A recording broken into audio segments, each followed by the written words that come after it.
welcome to this fourth event in our speaker series on ethics in tech, brought to you by the UCLA Institute for Technology, Law and Policy, a new research center whose mission is to foster research and analysis to ensure that new technologies are developed, implemented, and regulated in ways that are socially beneficial, equitable, and accountable, and by the UCLA Center for Critical Internet Inquiry, an intersectional research community committed to reimagining technology, championing racial justice, and strengthening democracy through a mix of research, culture, and policy.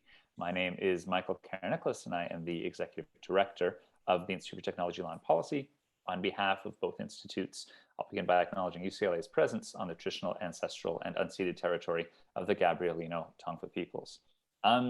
We are enormously excited for this conversation today on efforts to promote human rights and social responsibility among the tech sector. We have a fantastic speaker for that issue.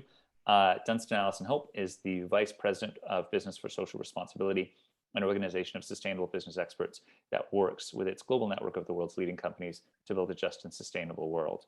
Dunstan leads BSR's work at the intersection of technology and human rights, which includes facilitating the multi-stakeholder process of developing global principles on freedom of expression and privacy, which led to the launch of the Global Network Initiative in October 2008. He also helped to create the Electronic Industry Citizenship Coalition, a collaborative initiative of more than 100 ICT companies improving conditions in their supply chains. Dunstan participated in the process of creating the Global Reporting Initiative's G3 guidelines, and he is a regular commenter on issues of corporate accountability reporting and human rights. He also co-authored the 2010 book, Big Business, Big Responsibilities. Dunstan, thank you so much for joining us today. I guess, do you want to maybe start just by a brief introduction to Business for Social Responsibility, the work that your organization does, and your role there? Great. Thank you, Michael. Thank you for the invitation, and looking forward to the conversation. I think you provided a good introduction to BSR and the work that we do. So I'll just give a little bit more color. BSR is a 30-year-old nonprofit organization with a mission to work with business to create a just and sustainable world. So we're in this sort of intriguing position of being, on the one hand, a mission-oriented organization, but on the other hand, working with business, with companies. And our theory of change is about working with companies alone and collaboratively to have positive impact. We were originally founded in the United States 30 years ago. These days we have staff in Europe and in Asia as well, so we consider ourselves more international rather than US based. And we have about 300 companies that we work with. They're from a range of different industries. I've worked mainly with tech, but we also have retail companies, financial services, energy companies, and across a range of topics like climate change, human rights, social justice. And it's been, I would say, an interesting journey. You know, when I joined BSR, which was 17 years ago, I should say, so I've been at BSR for some time, our sense of purpose and what good looks like in terms of corporate responsibility and human rights was very different than it is today. So today we're quite used to working with international standards, lots of norms and principles that exist.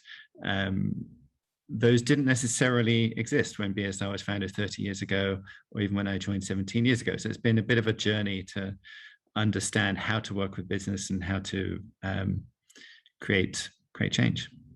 So lots to unpack there, but I guess I think maybe the sort of natural jumping off point to the conversation is to ask, why should companies work to improve their human rights impacts or their human rights record beyond what they're legally required to do? I think a lot of folks are going to be very familiar with the regulatory context and calling for new legal requirements and legislative initiatives to force particular actions on companies.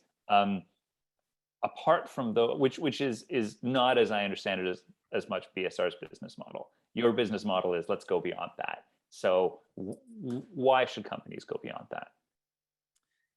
Yeah, so the first thing to say is that human rights due diligence and working in human rights will actually become legally required, right? So we have processes underway in the European Union to create a framework for mandatory human rights due diligence that will be based on a model somewhat similar to the UN Guiding Principles on Business and Human Rights. So although this question of why should companies go beyond what's legally required is an important one, what's legally required is also changing. And a lot of things that currently are viewed as somewhat voluntary activities will become legal requirements. And, at BSR, we work across the board. So we're not an organization that works on compliance. However, we will work on a lot of things that are legally required or mandated by law. But to get to your question, why should companies do this and do things that go beyond what's legally required for them? And I would say two things. One is that I think there's a strong ethical and moral argument to respect human rights. The UN Guiding Principles were unanimously endorsed by the UN Human Rights Council 10 years ago. They set out very clearly the expectation of all companies, no matter what industry, what size, what geography, to respect human rights. And I think there's just an ethics-based argument there that I think we should be proud of and make as often as we can. However, and this is the second point, there are a range of business case reasons for addressing human rights. I was thinking back to the work that we've done, and three jumped out at me as especially important. However, I would say that this varies from company to company, industry to industry, context to context. So for different companies, the answer might be different. The first is around identifying material risks ahead of time. So a human rights due diligence process, for example, done well, should identify risks to people that might become risks to business over time. So part of the answer to the question, why go beyond the law, is to identify things that might actually be material risks over time. The second is the case around employee values and expectations, right? Especially in the technology industry, there's a lot of competition for the best talent, and employees increasingly expect companies to do the right thing by human rights and have high standards, increasingly high expectations for what companies should do. And then the third piece I wrote down, which is, I guess, somewhat related to the first, but we're seeing growing expectations from investors for the role companies play in addressing human rights issues. And perhaps the biggest recent milestone on this was a human rights policy or communication from BlackRock setting out their expectations for companies on human rights. And their description of that was based on what was material significance to business success. So they were framing human rights in terms of enterprise value creation rather than the ethics case. But they said that in order to demonstrate to BlackRock that companies are managing human rights issues that may present risks to value creation, they should apply the UN Guiding Principles and take a thorough approach to human rights due diligence. And so it was really interesting to see one of the world's largest investors, often in the top 5 shareholders for a company, setting out very clearly the expectation that companies address human rights and do so by using the UN Guiding Principles. Yeah, so I very much appreciate, certainly I very much appreciate the ethical argument that we make, that people should be good. And we're certainly in agreement on that. One of the reasons why I smile a bit is I've had business law, folks on the business law side respond with a degree of incomprehension when I raise the idea of ethics or responsibility or human rights principles in the business law. So because there can be a very narrow-minded focus on, the role of a corporation is to make money for its shareholders, and anything that goes beyond that or goes outside that is not the role of a corporation. It's not the role of this structure, and it's just, go to government for that. And so I certainly I appreciate the ethics, and I very much appreciate your arguments about how human rights risks are business risks. And I think that certainly, there are a lot of companies that have found that out and are continuing to find that out. but I particularly want to drill into a couple of things that you mentioned there.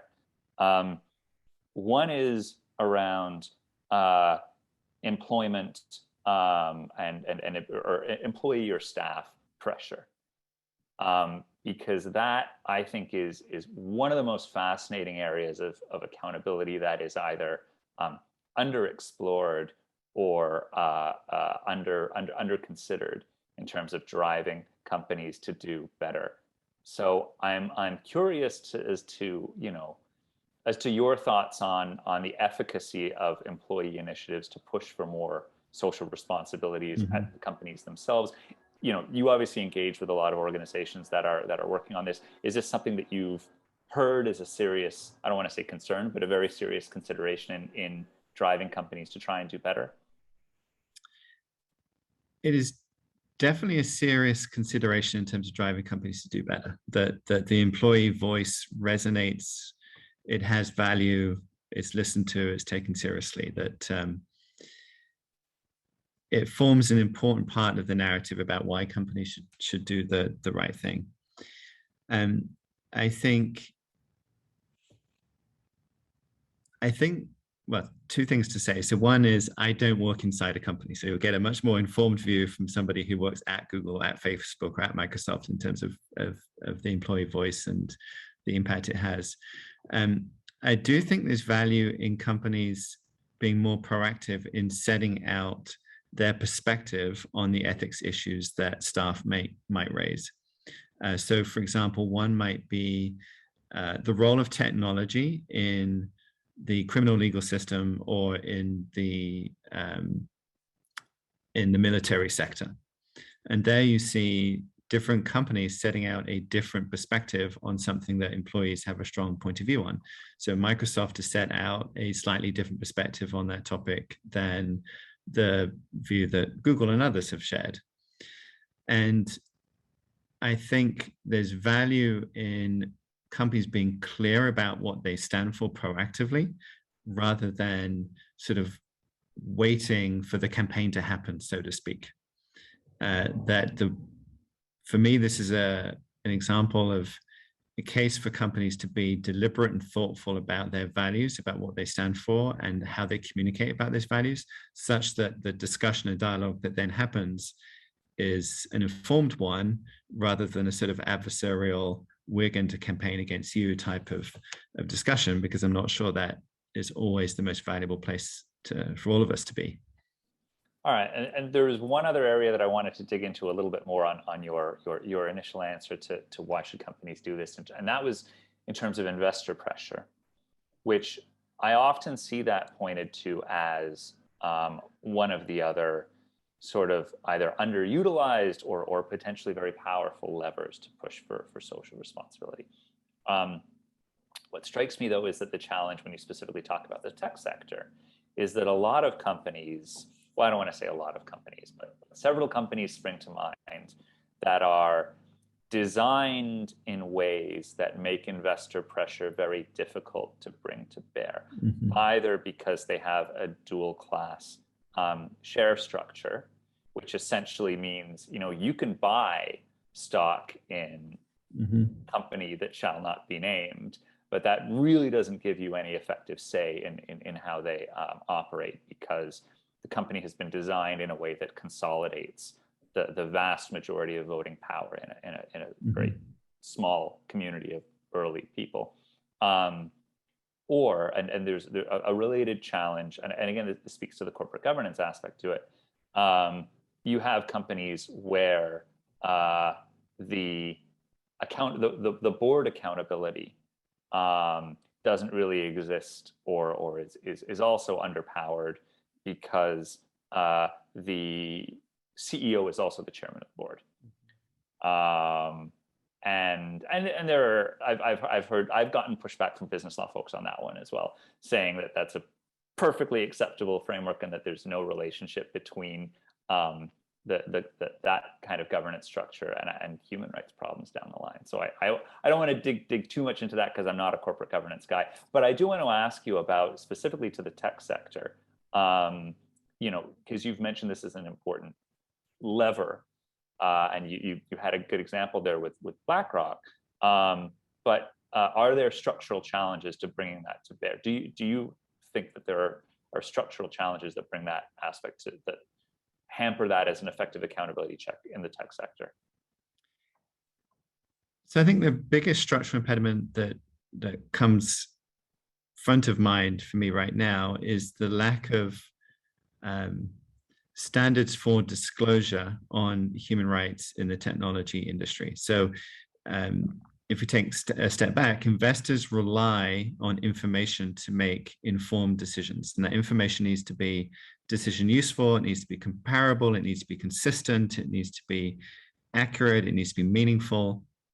I think one structural challenge that we have is that we're in the process of sort of making up as we go in terms of what companies should disclose on human rights. And a lot of that making up as we go is very good, right? We're all innovating, we're all entrepreneurs here and thinking through what information might investors need to make informed decisions. And I think the last 25 years has seen many examples of companies experimenting with new disclosures and then becoming quite useful. However, I think we would benefit from more clearly defined standards for what companies should disclose. If we take the realm of human rights, what is the human rights policy? What is the approach to human rights due diligence? What are the risks to people that the company has identified? Which of those risks to people also present risks to enterprise value creation? What is the company doing about them over time? What can investors expect by way of risks that might emerge and how they might be addressed? I think there's a need for much more structure there. On the broader corporate governance issues, I would be sympathetic with those that say there should be reform in terms of corporate governance law. Again, it's not like you, it's not sort of a realm of specialist expertise that I have, but I would be sympathetic to reform. I will say that there are nuances here in terms of situations where different structures provide the freedom to experiment with or take a longer term view. And we need to be very careful about changes and not assuming that one corporate structure is necessarily always better than another one. But I tend to be sympathetic towards the notion of some of the reforms that you've mentioned. Yeah, I'll drop a quick plug in the chat because those are not necessarily well, they are. I mean, it was in a publication that my former initiative put out, but Ranking Digital Rights has done a lot of really interesting work, specifically on the corporate governance reform questions. And we are going to be having an event with them in November, actually specifically to discuss transparency. And I had been meaning to build up to the transparency conversation because I think that's such an important. I mean, it's at the center of so many of these discussions because, in a way, I mean, I like to describe that as sort of the gatekeeping challenge, right? Transparency is the starting point for any meaningful reform, because without transparency, you can't get a proper sense. The public, the regulators, anybody, any other stakeholders can't get a proper sense of the actual risks that are there and the actual situation which is sort of the precondition to meaningful improvement is to understand what's going on. At the same time, though, that is also, I imagine, one of the most difficult areas of engagement it's been my experience that's been one of the most difficult areas of engagement. I imagine you find, as somebody who works much more directly with companies than I do, that you've also found that to be a significant challenge, partly because I think there are real trade-offs there. And no company likes bad press. And it's, I imagine that its openness is it's always difficult to make the case for, disclosing things that might be embarrassing. Is that a conversation that you have, and how do you approach those conversations? It is a conversation we have.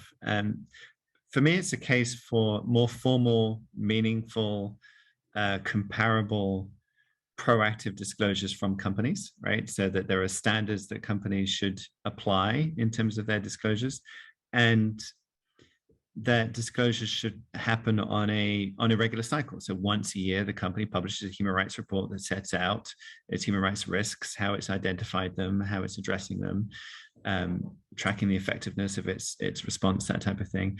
I fear that we found ourselves in a position where there's a debate around whether or not the company should publish the human rights impact assessment in full, right? We see that a lot as the ask of companies: undertake a human rights impact assessment and then publish the human rights impact assessment in full. And I understand where that's coming from. We need to have more information in the public domain about what risks companies face and what we should be doing to address those risks. However, I fear that that might result in assessments that aren't as candid, perhaps, as they could be if they were more confidential, that can raise things that, if they're in the public domain, might present risk to stakeholders or might present risk to the company's ability to address human rights over time. So what I would like to see... Oh, yeah, sorry, I didn't mean to interrupt. No, legal risks. And the thing that I'm very conscious of is risks to stakeholders themselves, or risks to the ability for that company to actually address those human rights risks in a meaningful way over time. In other words, does the publication of an assessment add to the conditions in which human rights can be effectively managed and addressed? And transparency is extremely important in creating those conditions. But I would love to see that transparency happen as part of a formal annual cycle, where the company can say, here is the full range of assessments that we've done. This is what we've identified. This is the action we're taking. These are the indicators we're using to track how effective we are. And here's how we expect things to evolve over time. I would love to see more of that. So companies on the front foot, if you like, in terms of transparency, rather than this sort of drip, drip, drip. You know, I'm interested in X, please tell me X. I'm interested in Y, please tell me Y. I'd love to see much more of a structured approach. Yeah, I mean, it strikes me that similarly to if you legislate it, similarly to if you formalize it and say, well, we do this every year, one of the big benefits to that seems to be that you stop the conversations about disclosure or the debates about disclosure from happening, because there's always going to be people within the company, probably their lawyers, who are rightfully very risk averse, who are going to talk about all the risks that comes with disclosure: risks to shareholder value, risks if there's a outside party that you potentially wronged, that they'll get some sort of advantage in any litigation that might take place. You know, it's always the safest course of action. I think that the lawyers working there are likely to always tell you that the safest course of action is just don't tell anybody anything. And so that's something that potentially needs to be overcome. And it seems to me that one of the ways to do that is through a structured or routine process that eliminates the sort of case-by-case assessment where every potential negative ramification is examined and assessed. And I tend to think that cautious approach, it ignores where the world is inevitably headed anyway, to say we shouldn't disclose this, because ultimately that information will become publicly known anyway. So it kind of ignores the direction the world is headed in anyway. I first got into this field in order to advance transparency, right? In the late 1990s, where there was significantly less transparency than there is today. And one of the things that I found myself saying in the era before technology and human rights was at the center of attention in the way it is now, is that very few companies have made disclosures and then regretted it over time, right? Companies have published their first sustainability report or published their first corporate responsibility report, and then have generally continued and made more disclosures over time, not less. And the same on this recent trend with transparency reporting. And that companies are best placed to think through what disclosures are actually going to be most meaningful and most helpful for those who are going to use that information. And that is the way to create this sort of virtuous cycle, the more positive, generative discussions between companies, governments, civil society organizations, other stakeholders, is to really think through what would be a most useful set of information to disclose that's going to inform better dialogue. So I've been aware of those risk-based discussions over the years. I've always seen them be overcome ultimately. That the direction of travel has been towards more transparency over time. And I think you can also point to a risk that transparency allows companies to manage disclosures and manage the flow of information in a way that, leaks or whistleblowers or mandated documentary disclosures that come through litigation don't. And you can put that out there and you can manage it and put it within a report that talks about all the fantastic other things that you're doing. Or you can wait for a whistleblower to go to NBC and you get a, breathless report of all these horrible things that are potentially out of context, and where you're going to have a communications team that's in crisis mode trying to mitigate the impacts of that. I mean, there's the business case right there, the case you've just made. Of course, the law is catching up with this. So in the European Union in particular, we have the Corporate Sustainability Reporting Directive coming our way that will make much more detailed disclosure a requirement, not just in terms of disclosures relating to enterprise value creation and the impact of human rights and enterprise value creation, but impacts on people and environment as well. And so in Europe, these disclosures are going to be required anyway. And that will happen alongside mandatory human rights due diligence, also being established by the European Union. So the law is catching up with this anyway. So my point earlier on about this is the direction of travel in the field, I think, is demonstrated by what's happening in Europe. I think the question that has given me pause that comes up in various discussions and dialogues is, will this regulatory approach just become a checkbox approach? Will companies just do the minimum required in order to meet the legal expectation? And there is a risk of that. There is a risk that companies put out very standardized approaches, a certain form of words that meets the legal requirement, but doesn't really tell you much. And I think it is incumbent upon all of us that work in the field to make sure that that is not the case. That we should be able to live in a world where disclosure is required by law, is mandated, there are standards, and we apply the spirit of those standards, that we think through what are we really seeking to achieve with these disclosures? What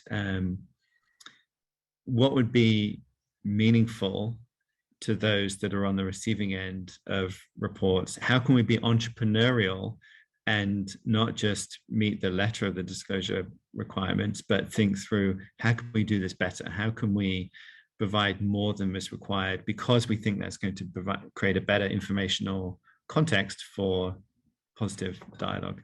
But I'd be naive if I said that risk of checkbox approaches doesn't exist. And I think it permeates. I would imagine that goes beyond legal requirements, and I think that applies to virtually any corporate social responsibility, or what's the acronym?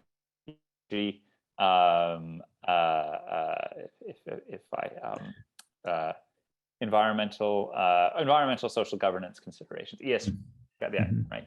I imagine that that's something that permeates all of these conversations, is not just how do you avoid having it done as a box checking exercise, but how do you create meaningful engagement, as opposed to something that's done purely for PR purposes, or purely so that the next time company X gets into trouble, they have something that they can show up there and say, no, look at all this wonderful work that we're doing. Don't pay attention to this human rights catastrophe that was just disclosed. And I think at the core, it comes down to, why are you as an organization doing it? I think it comes down to those list of factors that you mentioned early on. And are you doing this to burnish your public image as an organization, or as a company rather? Are you doing this in order to mitigate legal risk?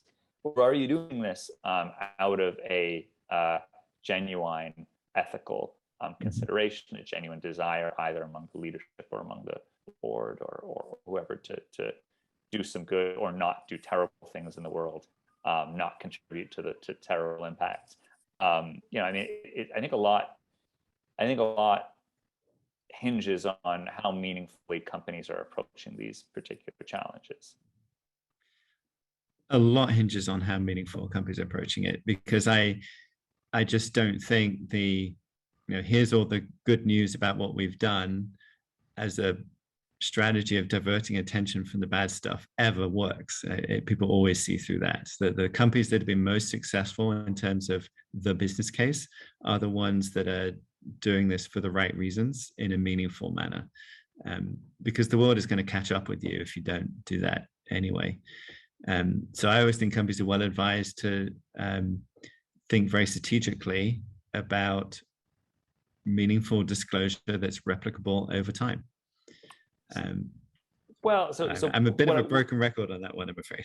No, but what I will say is that's the government side playbook quite a lot.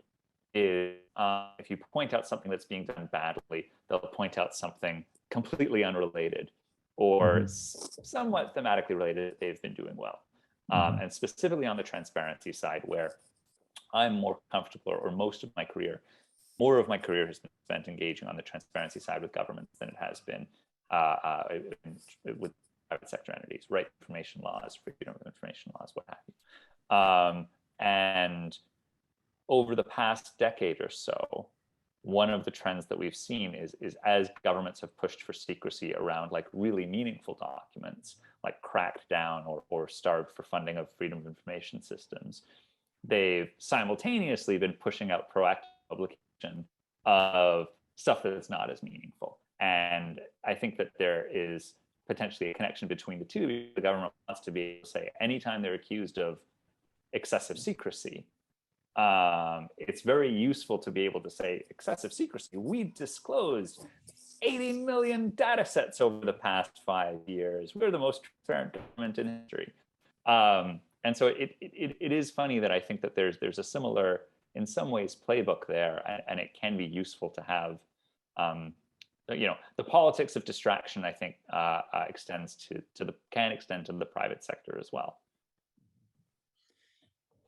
Yes. What was I about to say? I've lost my train of thought here.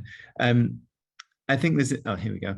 There's an interesting question about the level of detail of disclosure that is needed, right? So if you're an investor, you might want assurance that the company has a handle on its overall human rights risks and what it's doing to address them. If you are a researcher focused on a particular topic, you might want much more depth, much more detail of disclosure on a specific question. So for example, if you are focused on freedom of expression risk, you'd want much more detailed disclosure on how the company's addressing freedom of expression than if you're an investor who just wants that overall view.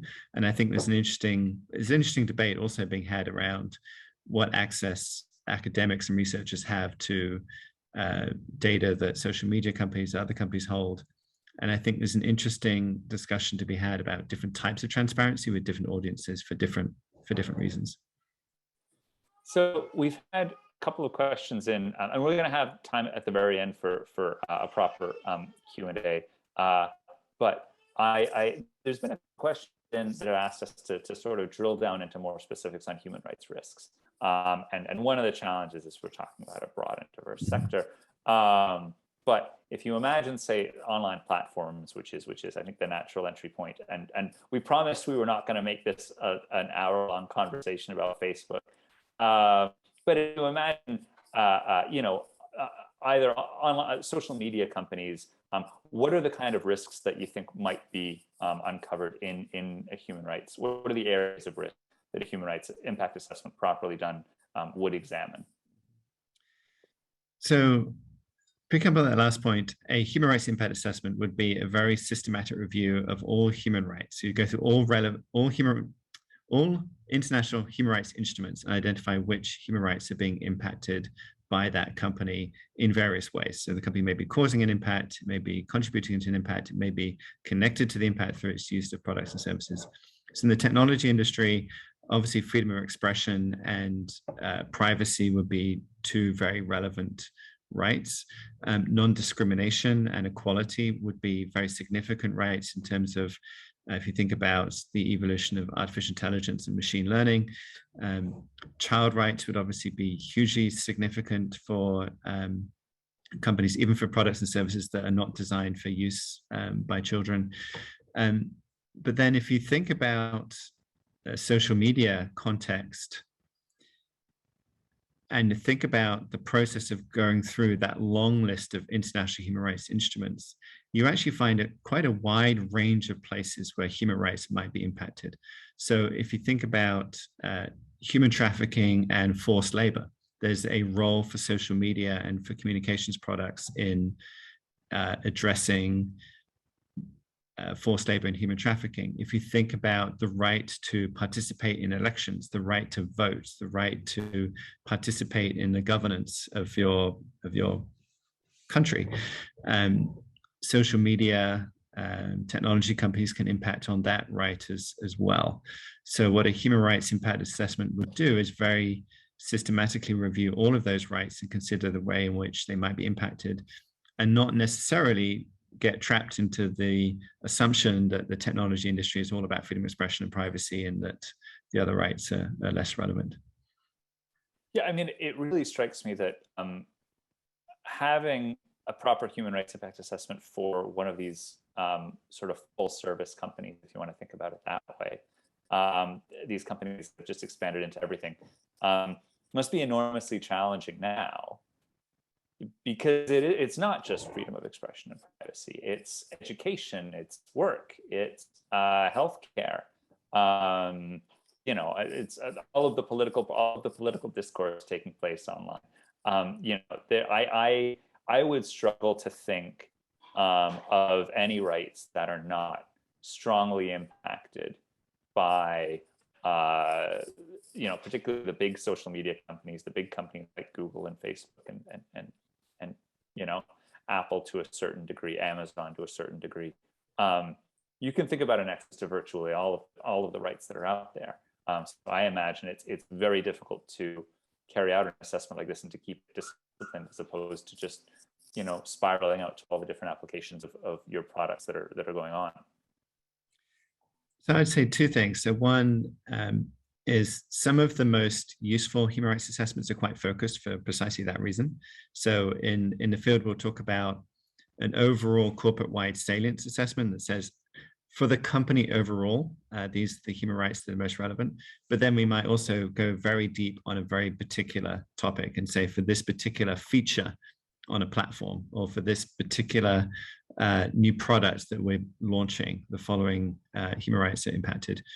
But there's a second point that I would say, which is, I think there's a need for all of us in the technology and human rights field to think about companies who are not technology companies, but who are deploying technology, and the way in which they need to think about technology and human rights.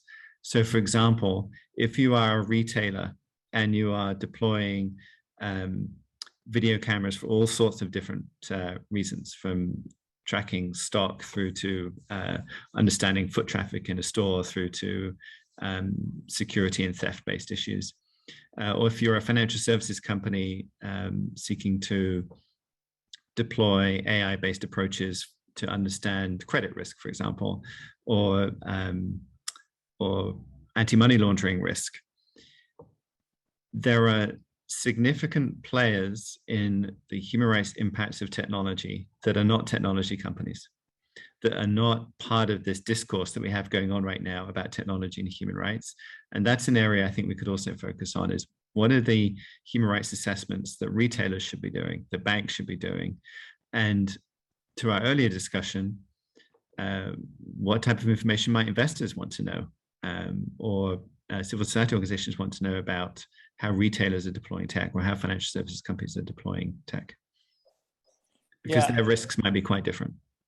And but it also strikes me that in addition to that kind of diversity there, is these are also incredibly contextual assessments and incredibly localized assessments, where if a company wants to enter a particular market, they really need to know to carry out a proper human rights impact assessment of the impact of your products in Sri Lanka or Myanmar or any of these, or the Philippines, any of these countries where you can trace significant negative impacts from a particular technology or a particular company. You really need to understand, you really need to have a deep and contextual knowledge of that company. And it strikes me that, the borderless nature of the online world and the ease of spreading into new jurisdictions kind of creates a tension there where there's a strong incentive, especially among tech companies, to sort of to move seamlessly across borders whenever they can. And that, I think, flies in the face of the necessary contextual understandings that are required by a proper human rights process. It certainly presents a challenge of scale and complexity that does not exist in other sectors. And part of the challenge in the business human rights field is a lot of the standards have drawn upon insights and lessons learned from other industries that are sometimes difficult to transfer to tech. But I think your question points to something that we always knew was important, but the more we get into this, the more we realize really how supremely important this is. And that's the importance of undertaking human rights due diligence consistently over time, and having the sort of instinct of human rights due diligence built into the culture of a company, rather than relying on a one moment in time assessment as if that is going to be the single moment of truth and the single point of truth for everything for all time. Because context changes all of the time. Products change, the way in which users use those products change, the political, social, cultural context changes. So we need to get into the rhythm of not having single moment in time human rights impact assessments, but a culture of ongoing human rights due diligence where it's baked into the process and management of the company. And I think we're still at the very early stages of seeing that. I see there's a question here about whether we have an example of a disclosure template. We don't right now. There are some being created as we speak, and we're creating some. What's been interesting is the way, to your question about context, the way in which a disclosure template might vary significantly from context to context. So the type of information one might want to see from an engagement around machine learning in the retail industry might be very different than advertising in a social media context, for example. So this question of templates has been a challenging one because of the way in which the context varies so significantly from place to place. And I guess that also leads to a question about how do you find that local information, and how do you engage with the people that, so, you mentioned BSR is it's not just in the US anymore that there are local branches, but there's a lot of countries out there, there's a lot of markets out there, and, you really need, I think, an intensely local understanding. So to understand the risks from messaging systems in India that are being used, that are spreading ethnic or panics about sort of abductions or whatever, and leading to people getting lynched, or I think it's I'm not sure if it was WhatsApp, but what messaging systems in Sri Lanka that are leading to particular ethnic unrest, right? Like, you really need to understand the local context in a way that you need an intense local understanding of the political, ethnic, social, and cultural context there. How should, I guess one question is, how should a company approach this stuff? The other question is, how does your organization approach this kind of challenge? Yeah, a good question. So I think this is where the importance of ongoing human rights due diligence also again comes to the fore, in the sense that the answer is not going to be someone like me or BSR flying in, doing an assessment and flying out again, right? You need to have those inside the company that are either in that market or in that region, baking human rights due diligence and assessment into the way of doing business. And that the role of an organization like BSR might be to improve the capacity, capability, and knowledge and understanding to do that, right? So what are the international human rights instruments? Which ones are relevant to this company's particular context? Which communities might be impacted? We can help a company ask the right questions and get going on the challenge, if you like, but ultimately this is something that the company needs to address over time itself. The other thing I would say that I've just noticed over time in this field is sometimes there can be, if you were to ask the question, what should company X do in country Y? And you ask that question to somebody in Washington, DC, or London, or in San Francisco, you'll get one set of answers. Often asking the same question to people whose lives are actually impacted by that company or by that topic, you might get a very different answer. And that's why I would emphasize the importance of locally led human rights due diligence over time, rather than these sort of one-time assessments, because we risk an ill-informed point of view by somebody who's not actually affected themselves. And so I guess another sort of answer to your question is, you go directly to those people who are affected, those people who are impacted, those people whose lives are changed by the way in which technology is used. I think that leads nicely into the question about public accountability, which I think is along with transparency, one of the words that we want, the phrases that we hear a lot, and one of the issues that's at the center of this. As the tech sector has expanded and grown, it has become enormously influential over people's day-to-day lives, so education and work and healthcare and what have you. And that power and influence, which has grown exponentially, especially as private sector entities are taking over functions that have been traditionally done by governments. The Postal Service is a favorite example that I like to point to. But there's plenty of examples of public services that we essentially, for better or for worse, rely on private entities to deliver now. Managing the political discourse is another one where it's not necessarily that was ever something that the government itself would do, but you have an enormous concentration of power in private hands now without commensurate levels of accountability. You've been instrumental, you were part of the discussions that led to the Global Network Initiative. I'm interested to hear your thoughts about sort of structural avenues for fostering accountability in the private sector, and whether and what those concepts mean in the concept of private sector entities that are expanding the way that they are. So I think the phrase that stuck with me is this smart mix of measures, lots of different types of accountability measures. So I'm struck by the range of new laws coming our way through mainly European Union-led activities. So I've mentioned managed human rights due diligence, the Corporate Sustainability Reporting Directive. We also have the AI regulations coming our way, the Digital Markets Act, the Digital Services Act.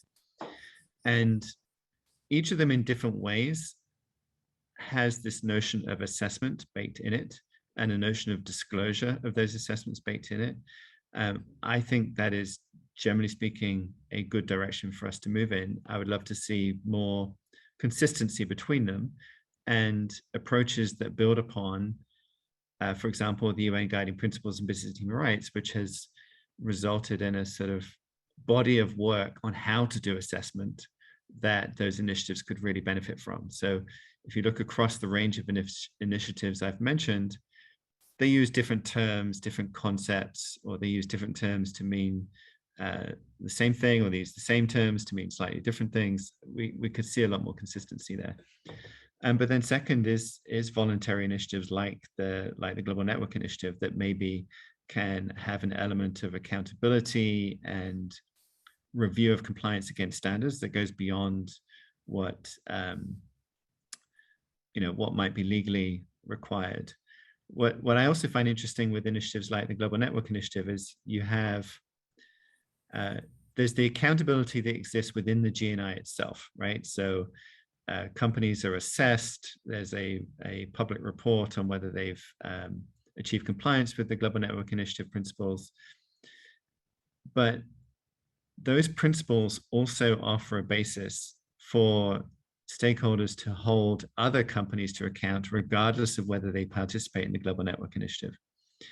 And so I think there's an opportunity for us to use initiatives like the GNI that some companies might participate in as standards that we can use to hold other companies to account and say, look, this is what's expected. And you, regardless of your participation in an initiative like this, these are the types of disclosures that we would benefit from you. And this is what we would love to see in terms of evidence that you are meeting your human rights responsibilities. Yeah, the one distinction that I guess I would make is maybe between stakeholder accountability and public accountability, where having a tech company respond to the GNI about a perceived risk or threat or problem with its operations is one thing. Having it respond to the public is potentially a different one, not only because there are transparency differences between what is delivered internally and what is delivered to the public in terms of the two processes. But also, there are particular people that have a seat at the table at the GNI, and there's a lot of great organizations that are involved in that. But there's a lot of people that are not involved in that and don't necessarily have an avenue of accountability. Now, I'm smiling because my role during the creation of the GNI was to hold the pen while the principles, guidelines, and accountability structures were negotiated rather than as a decision maker. And one of the things I was very conscious of at the time was exactly what you've just described, that I think there should be a greater role for public accountability, communications with the public and the public holding companies to account for what they communicate and what they've been doing, and a risk that we create structures where there's too much behind, quote unquote, behind the scenes, right? Where a small group of entities understands what a company is doing and what approach it's taking, but it's not there for the rest of the world to see. Now, I used the phrase smart mix earlier on, and I think that's what we need to have, is a smart mix. So in other words, there is a role, a very, very important role for organizations like the GNI to have conversations about how a company is addressing particular topics that are more constructive if they happen in that type of environment, if they happen in a multi-stakeholder yet somewhat confidential setting. You might be able to get more learning, more scrutiny than if it's just relying on what might be in the public domain. But I hear your question, because I do fear we create a world where a small set of organizations, often based in the United States or Western Europe, are the ones doing the accountability process rather than others. Now, I will say the GNI has done a fantastic job in diversifying the range of entities involved in the GNI over the past decade or so. And so it's a very different place than it was when the guidelines and accountability structure were created. Yeah, and I guess that also sort of leads to questions about where the GNI itself sits in this broader ecosystem of accountability. And I think it leads to challenges to folks who don't necessarily want to see governments in a stronger role, holding particular types of entities to account, because there's all kinds of manner to. I mean, there's all kinds of scope for abuse if you give the government of India a bigger stick to wield against Twitter.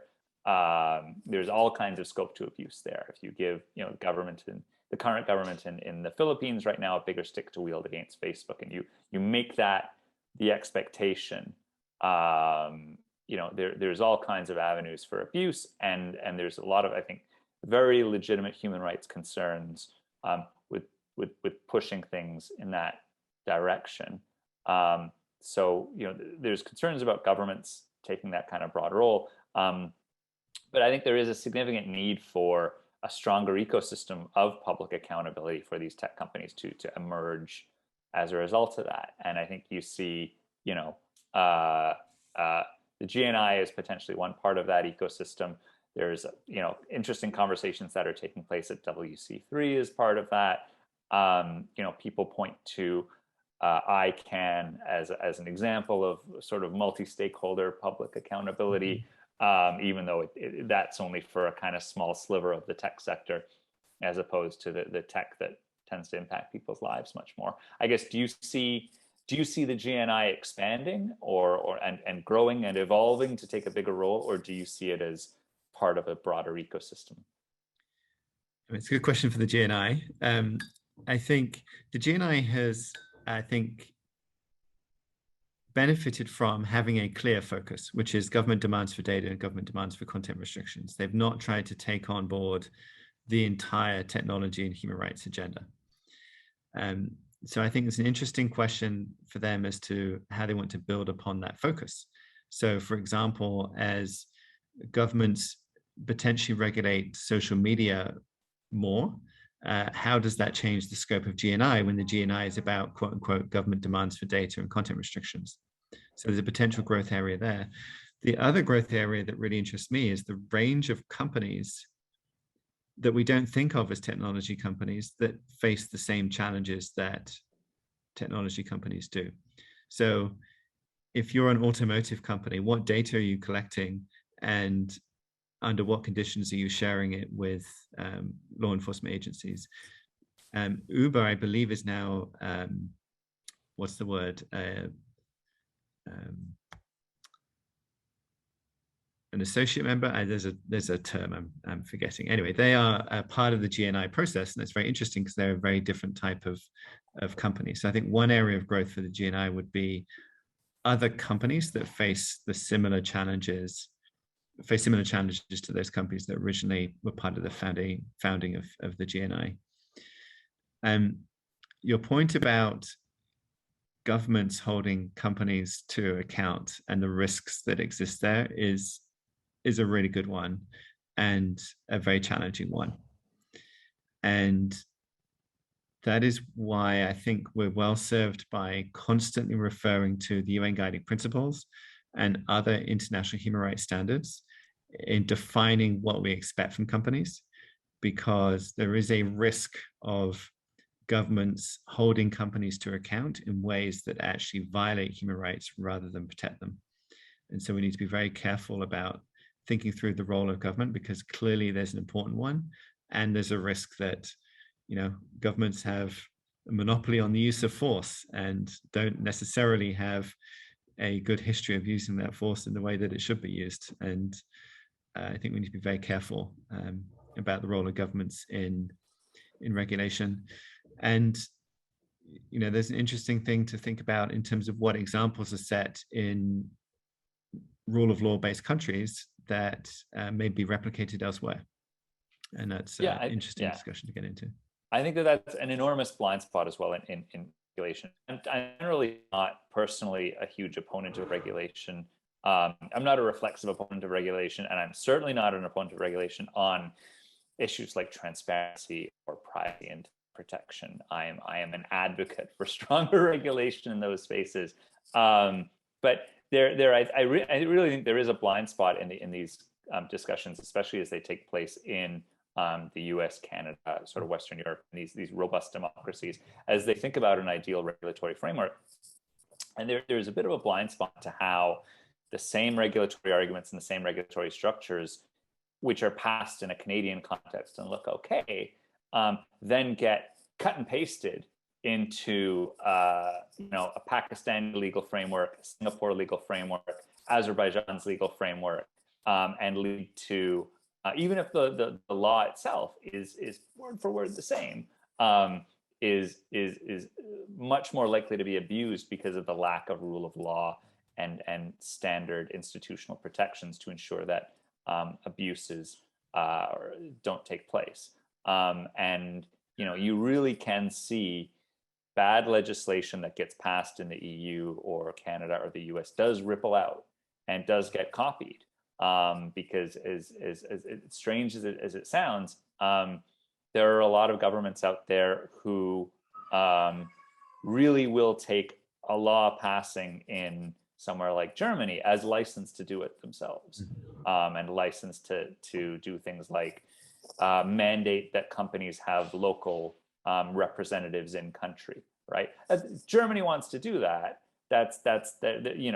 There's not too much of a risk that some tech company, Twitter, being required to have a representative in Germany, that person is going to face physical threats as a result of doing things that the German government doesn't like. That's 100% going to be the case in somewhere like Pakistan or somewhere like Turkey, where these people are. It's less about legal representation and more about essentially hostage taking.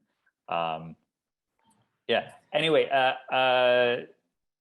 I would encourage folks in the audience who have questions to either plug them in the chat or to raise your hand. I'd be happy to call on folks individually. I'll ask one more question before we go there. And that is, how do you manage situations where, how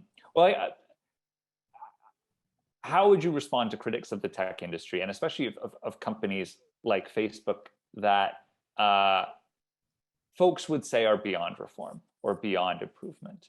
And specifically when you talk about not necessarily just Facebook, but companies whose business model is built around surveillance and the collection and processing and sale of personal information.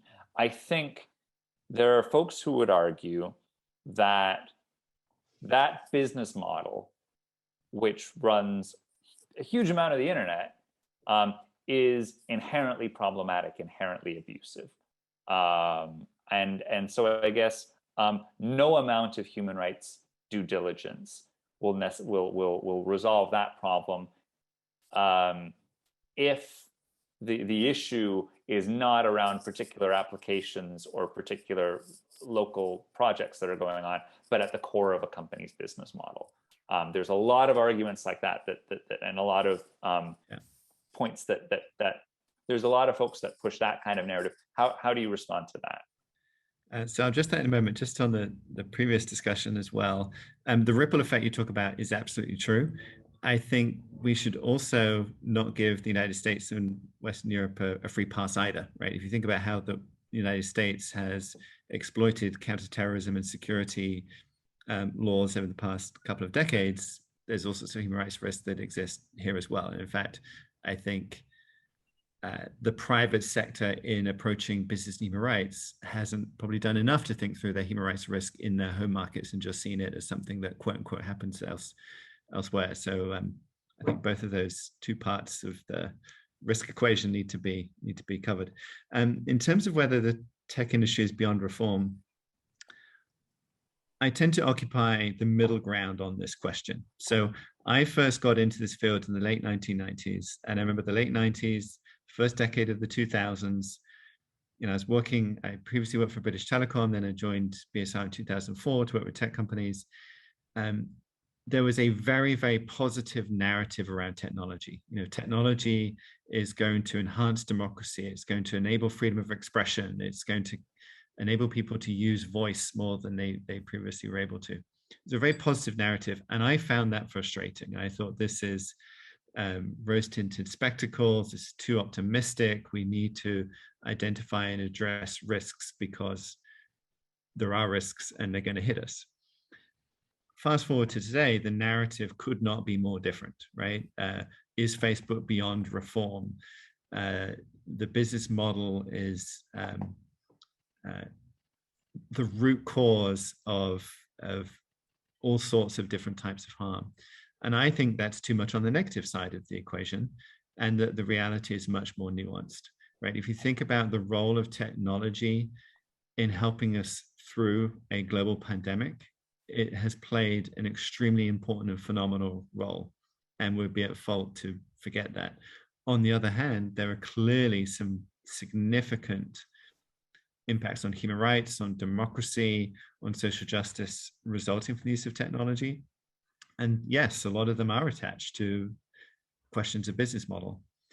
And the human rights field, the business human rights field, needs to be able to engage on questions of business model. So, we had a conversation earlier on about human rights impact assessments. Human rights should be part of the conversation when thinking about business model. How is this new product, new service going to generate income? How is it going to generate revenue? What is the business model for this thing? Human rights should be part of that discussion. And I think maybe even your first question, I think there's a business case for that, right? If companies are developing products that are profitable today but might get regulated out of existence when governments get their act together on, say, machine learning or artificial intelligence, not a very good business to be in. And it's now I'm on a bit of a stream of consciousness, but it's interesting to see some dialogue emerge around the role of venture capital. Right? Venture capital plays a very important role in defining which new business models, new companies, new technologies make it to the marketplace. And human rights too often are not part of that discussion. And that we should do a better job of bringing human rights to the question of where capital goes. And venture capital firms do all sorts of due diligence around revenue and business model and staff and employees. Human rights should be part of that equation too. It's so funny that you mentioned the evolution of thinking, though, or the evolution of attitudes towards the tech sector, because I came into this space in 2010, 2011, right in the aftermath of all the social media revolutions started kicking off in the Middle East, and I thought that was the height of tech optimism. Mm-hmm. Where everybody, the earliest paper I published was about access to the internet and get everybody online, and it's going to democratize the world, and what could possibly go wrong? And it is funny the way not only the visions of the tech sector, I think, broadly have changed in that intervening period, but I think specific understandings of the impact of technology on democracy has changed enormously over the intervening decade. And, in part, I think that you can attribute that to rose-colored glasses back in 2010, 2011 that viewed technology as a solely democratizing agent, when it really should have been viewed as a disrupting agent of political structures, not a democratizing agent. So if your political structures and if your information institutions are authoritarian, then it'll disrupt that, and it'll knock those structures down, and shake things up. If your information institutions are democratic, then expanding the internet will also disrupt that, and will create a greater decentralization at the expense of institutions that we rely on, like traditional media and universities and what have you, in the same way. So partly it's that, but I also think that there's something to be said about the technology itself having shifted over that time period. And that's what I hear a lot, especially from folks in the Middle East, that'll talk about their experience of social media in 2010, 2011 versus their experience of social media today. Is that partly there was a lack of understanding, partly it's that despots around the world have figured out how to repress people online better than they did 10 years ago. but they also potentially point to a drift in how the companies that are serving their users have changed their products and changed their approaches as they've become better entrenched in their own markets. I mean, I think taking a step back, we have to ask the question, what do we learn from all this? And I think one of the things we learn is that having a single fixed point of view isn't particularly helpful. And one of the trends in the climate change field is this notion of scenarios, right? We don't know what's going to happen with climate change. There's lots of uncertainties around the impact of more severe weather events on people, on societies. There's lots of uncertainty there. And so a discipline has emerged around climate scenarios and identifying different versions of the future and asking the question, how would we approach each of those scenarios? How would we address them? What are the risks? What are the opportunities? I think the business and human rights field generally, and the tech and human rights field specifically, would benefit from similar exercises around the use of technology, right? We had this fixed view, technology is good for democracy. Now we might have this fixed view, technology companies are beyond reform. I think there's a wide variety of different ways in which technology could evolve in terms of social impact and how it's used. And we would be wise to understand those different pathways and to understand the risks and opportunities of each and how to address them so that we're better equipped to make informed decisions as society evolves and the use of technology evolves. And going back to the UN guided principles, it will talk about due diligence. Due diligence is essentially a forward-looking exercise. What might happen in the future? And I think we should take the lesson that one version of the future is insufficient. We need multiple different versions of the future. So there was a couple of specific questions in the chat that I imagine you can point to. One is about further reading on human rights and safety of social media, human rights and safety in the social media realm. And the other one was, I think, about a sample of a tech corporate human rights disclosure template, which I imagine that you can direct folks not only to that human rights disclosure template, something along those lines, and tell people who's doing this well and what companies would you potentially point to as setting a good example there. But also, I imagine it would be interested to see, I'm sure you have a template for human rights impact assessments on that side that I think would be potentially interesting. So there's one thought that kind of addresses both questions at the same time. So when asked about reading, in this case on human rights and social media, but on a lot of different topics, I have a tendency to point people to what I'd call the source, like the originators of innovative thinking. So on this, I would point people to Ranking Digital Rights, both the ranking itself, but also the analysis that accompanies the ranking. So often with Ranking Digital Rights, there's a tendency just to, jump right in, which company's been ranked where, what are the scores. The analysis that sits behind it and the accompanying thought leadership the Ranking Digital Rights does is extremely good. It also actually provides potentially a template for disclosure, right? The Ranking Digital Rights is based on a model of things we should know in order to be able to understand how technology companies are doing. So I would point people there for a start. At a very high level, there's a project the United Nations has underway called the United Nations BTEC project that is looking at how to apply the UN guiding principles in the context of social media. There's a trickle of papers that come out from time to time from that project that are worth looking at. Templates for human rights impact assessments are tricky because the template will vary significantly from place to place and context to context. And I would say that 95% or more of the human rights assessments that we have done are not yet in the public domain. They're not sort of part of the public discourse. So we are in the process of creating some of that material in order to sort of lift the lid on some of the frameworks that are used and best practices, and to share more about the lessons learned from how to do a human rights assessment. There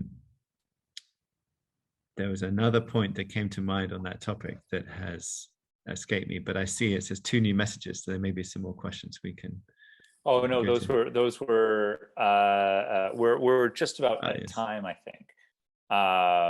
So I was just putting in a quick kind of plug to our coming events this Friday on calibrating digital surveillance, data surveillance, which will go from 10 a.m. to 3 p.m. on Friday, and feature a bunch of fantastic speakers like Ron Diebert from Citizen Lab, Andrew Putafat from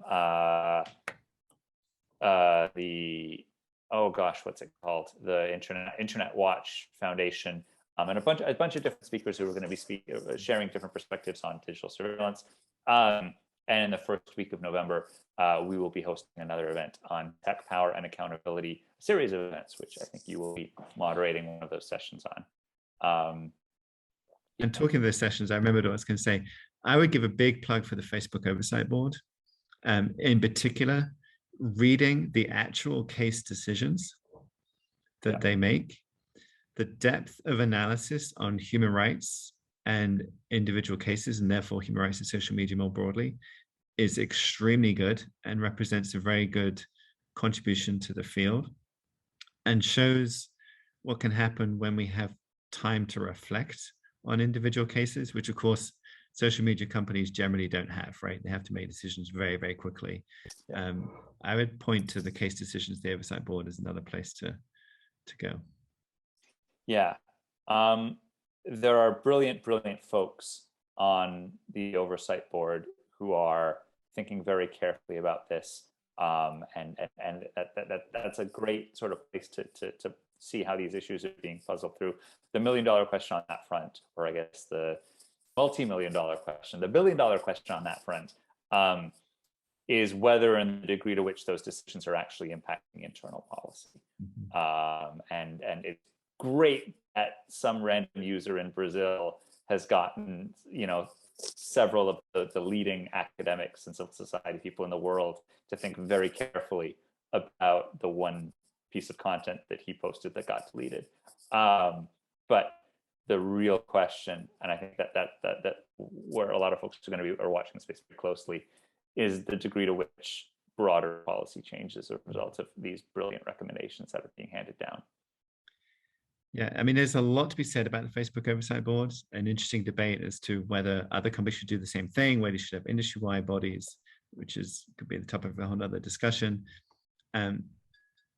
My impression is that the impact of the Oversight Board on policy is quite significant. That, if I take a big step back and think about all the work that we've done over the past 30 years with companies from a wide range of different industries, the Facebook Oversight Board, as an effort to bring external voices into the policy-making process and into the dialogue as to what a company should do, is unprecedented. And, there's a lot to debate about the Oversight Board, but as a model for how to get external viewpoints into decision-making and policy-making at companies, it's an extremely interesting innovation, and one that we could draw lessons from for all sorts of other circumstances. I wouldn't necessarily sit here and say every company needs a Facebook Oversight Board, but there are some really interesting experiments underway that we could usefully learn from. Yeah, I think a lot of eyes are on that space for very good reason, as it's probably one of the most important areas in global human rights development that's taking place, and certainly bears further scrutiny. Dunstan, I think that's a great place to leave it. Thank you so much for joining us for this conversation, which is enormously appreciated. And thanks to all of you in the audience who joined us as well. Have a great rest of your day. Great. Thank you very much for the conversation, and enjoy the rest of the day.